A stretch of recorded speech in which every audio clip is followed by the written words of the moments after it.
Osiris's mythology can be divided into two primary sections: the Heliopolitan narrative of his birth and earthly rule, and his demise and resurrection. The latter holds details about his continued existence as sovereign of the afterlife, and his perpetual existence thereafter. For this video, we will be using the name they have used in ancient Egypt, and that is Wesir. Whenever I say Wesir, we are talking about Osiris. The Heliopolitan creation myth. Heliopolis, known in ancient times as Yunu, was a city located northwest of modern Cairo and was the cult center of a group of 9 deities, which we refer to today as the Heliopolitan Ennead, of whom Wesir was a member. The Ennead comprised Atum, his offspring Shu and Tefnut, their offspring Geb and Nut, and their offspring Wesir, Sutekh, Aset, and Nebetnut. The Greeks named those last 4 Osiris, Typhon, Isis, and Nephis. This sometimes included a 10th figure, Heru, as the third-born son of Geb and Nut, or as the son of Wesir and Aset. According to pyramid text utterances 527 and 600, Atum parthenogenically created Shu and Tefnut, who personified air and moisture, who in turn united to create Geb and Nut. Geb embodied the earth and Nut the sky. However, Coffin Text 76 tells us that the pair were quite literally inseparable.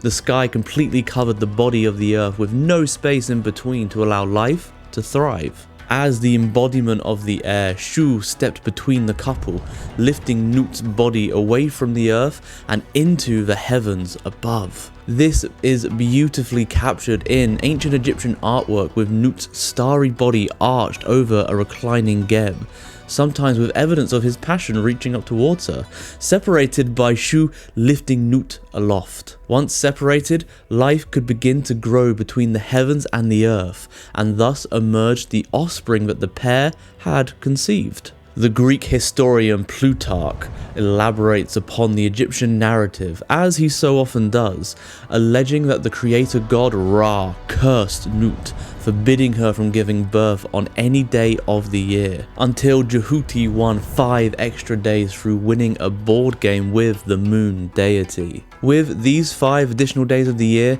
now totaling 365, Nut was able to give birth to her divine offspring, and so it was that Wesir came into being, firstborn son of Geb and heir to his earthly kingdom. The foremost of his brothers, the eldest of the 9 gods, who set Ma'at throughout the 2 shores, placed the son on his father's seat, lauded by his father Geb, beloved of his mother Nut. Marriage to Aset. Though there is a plethora of Egyptian sources detailing the mythology of Wesir, it is important to note that the most popular linear narrative of his marriage, death, and rebirth comes from Greek authors. Ancient Egyptian mythological sources seldom provide complete narratives all in one place, requiring us to piece together a plot that forms a coherent tale. The Greek historians Diodorus Siculus and Plutarch provide us with the best known, albeit Hellenized version of Wesir and Aset's coherent mythology. Following the tradition of their divine elders, each of Nut's offspring were divided into pairs, with Wesir coupling with Aset and Sutekh with Nebetnut. Wesir and Aset's union is first attested in the 6th dynasty pyramid texts, dating back to the very early days of recorded Egyptian history. Plutarch's narrative adds the detail that the pair's love began in the womb, regarding theirs as a union of deep affection.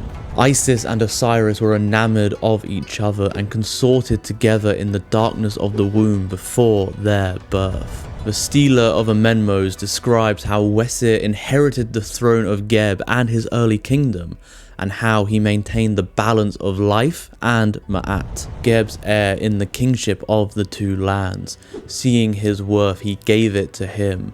To lead the lands to good fortune, he placed his land into his hand, its water, its wind, its plants, all its cattle, all that flies, all that alights, its reptiles and its desert game were given to the son of Nut, and the 2 lands are content with it. Appearing on his father's throne throne, like Ra when he rises in the light land. He places light above the darkness. He lights the shade with his plumes. He floods the two lights like Aten at dawn. His crown pierces the sky, mingles with the stars. He is the leader of all the gods, effective in the word of command. The great Ennead praises him. The smaller Ennead loves him. This beautiful excerpt of the great hymn to Wesir portrays Wesir not only as an effective, well-loved ruler, but also as a life-giving deity who maintained the balance of nature. With Aset at his side as queen, the pair cared for all living things and taught humanity how to sow seeds and grow crops along the Nile floodplain. Isis had discovered the fruit of both wheat and barley, which grew wild over the land along with the other plants but were still unknown to man, and Osiris had also devised the cultivation of these fruits. Theirs was a happy reign in accordance with Ma'at. Diodorus also writes that Wesir was laughter-loving and of a beneficent turn of mind. Instead of seeking war and battle, he led campaigns intent upon visiting all the inhabited earth and teaching the race of men how to cultivate the vine and sow wheat and barley. Thus, Wesir sought to spread knowledge of agriculture and a peaceful way of life. Returning to Wesir's story, Plutarch shares an elaboration of the myth, revealing an affair between Wesir and Nebetnut. In this version, Osiris in his love had consorted with her sister Nebetnut through ignorance, in the belief that she was Isis.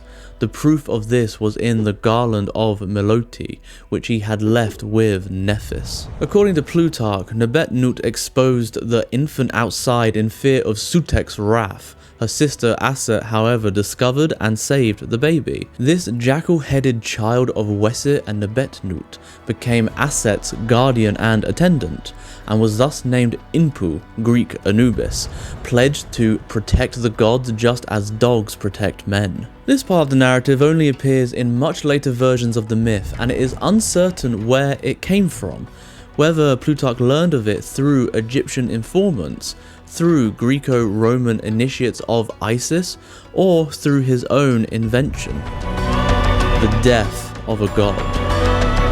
Following this period of idyllic rule comes the events of Wesir's death, which, though critical to his mythology, are omitted in the Egyptian sources. This avoidance was noted by Diodorus Siculus, though the details had since been revealed by the time he had heard of them. Although the priests of Osiris had from the earliest times received the account of his death as a matter not to be divulged, in the course of the years it came about that through some of their number this hidden knowledge was published to the many. According to the version dictated by Diodorus Siculus, Wesir's brother Sutekh was the cause of his early death. To the Egyptians, Sutekh ruled over the unknown lands of the desert, wielding the power of storms and overseeing the creation of metal weaponry crafted from the contents of his desert mines. Sutekh is a fascinating deity who was respected by the early Egyptians.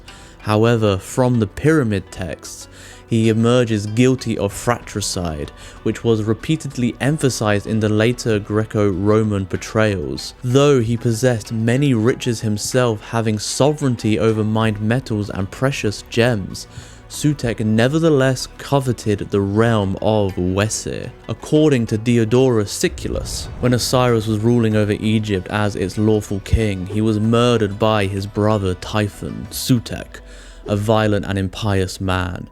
Typhon then divided the body of the slain man into 26 pieces and gave one portion to each of the band of murderers, since he wanted all of them to share in the pollution and felt that in this way he would have in them steadfast supporters and defenders of his rule. Plutarch elaborates on the murder further. Typhon, having secretly measured Osiris's body and having made ready a beautiful chest of corresponding size, artistically ornamented, caused it to be brought into the room where the festivity was in progress. Typhon jestingly promised to present sent it to the man who should find the chest to be exactly his length when he lay down in it. Osiris got into it and lay down, and those who were in the plot ran to it and slammed down the lid, which they fastened by nails from the outside and also by using molten lead. Then they carried the chest to the river and sent it on its way to the sea through the Tanitic mouth,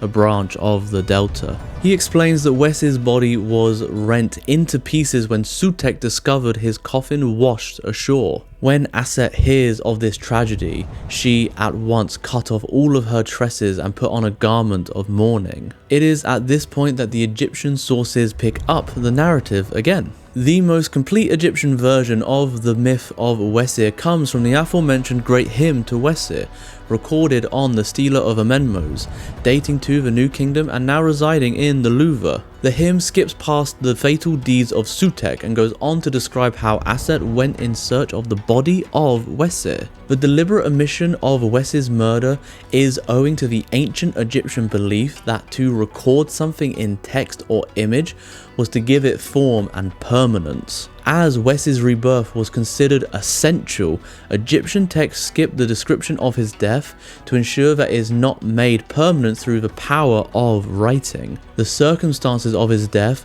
would be culturally known and were not required to be put in writing.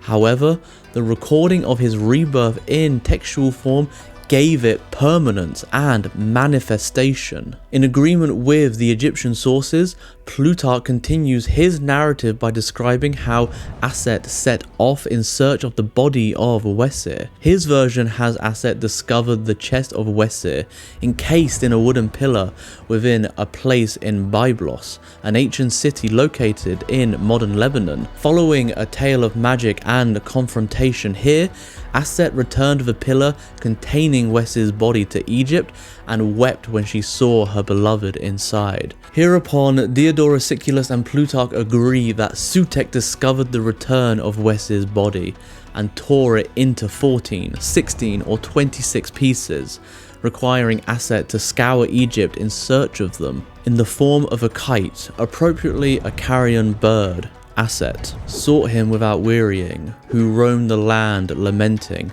not resting until she found him. In all accounts, Aset is successful in locating each piece of Wesir's body. However, according to the Greek authors above, of the parts of Osiris's body, the only one which Isis did not find was the male member.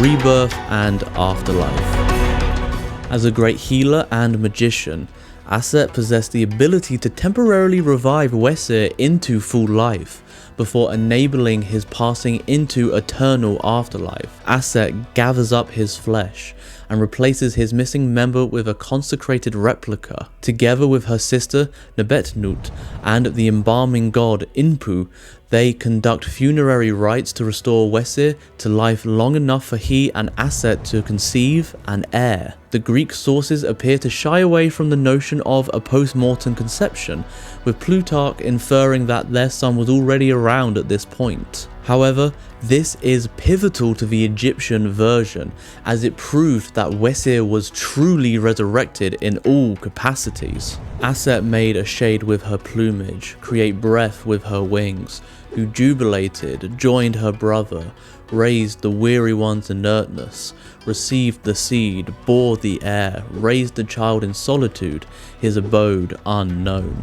This is also a recurring visual motif in religious art, with scenes depicting Aset in kite form hovering above Wesir's erect member. Wesir's ability to create life from death is essential to the ancient Egyptian worldview. From the quiet darkness below Egypt's black soil, following a seasonal period of agricultural death, life re-emerged in springtime. From the swallowing of the sun at sunset and the absence of the sun's light at nighttime, the sky mother Nut rebirthed the sun at dawn. The god of agriculture demonstrated that not only is life reborn into the afterlife realm of the Duat, but it is also remanifested in the land of the living. Wesir conceived his heir prior to his departure, ensuring that his line would continue to rule Egypt, rather than yield to the chaos of Sutekh's usurpation. Aset, Nephis, and Impu carried out the first mummification and opening of the mouth rituals upon Wesir, reconstituting his physical body, preserving it for eternity, reanimating it, and awakening his Ba, interpreted as a spiritual body, ready for its journey to the afterlife. Upon his successful arrival, Wesir became ruler of the field of reeds, ready to receive the dead and judge them worthy of joining him in everlasting life or not. The myths go on to detail the trials and tribulations of his heir, Heru Aset, Horus, son of Isis, as he contends with Sutekh for the throne. Eventually, Heru succeeds and rules over Egypt, with all living rulers becoming the embodiment of Heru on earth, who then become Wesir upon their demise. The tale recounted above is the most widely known and arguably most important myth relating to Wesir, whose elements are pieced together from the pyramid texts of the 24th to 23rd centuries BCE to the Greek retellings of the 1st century CE.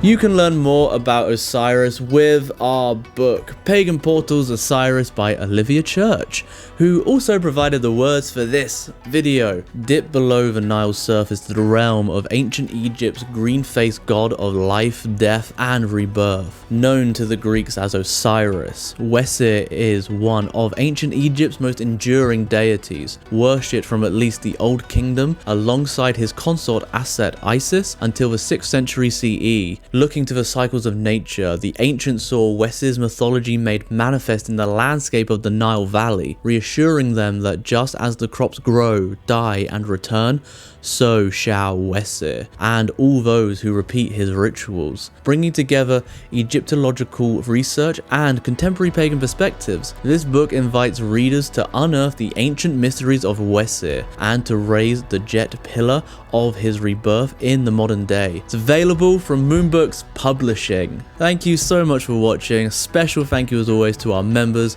You too can become a member and gain early access to videos just like this one. Hit the join button for more information. I don't know why I said that as a question. Get more information in the join button. Subscribe for weekly videos, ring the bell for notifications, and we will see you next time.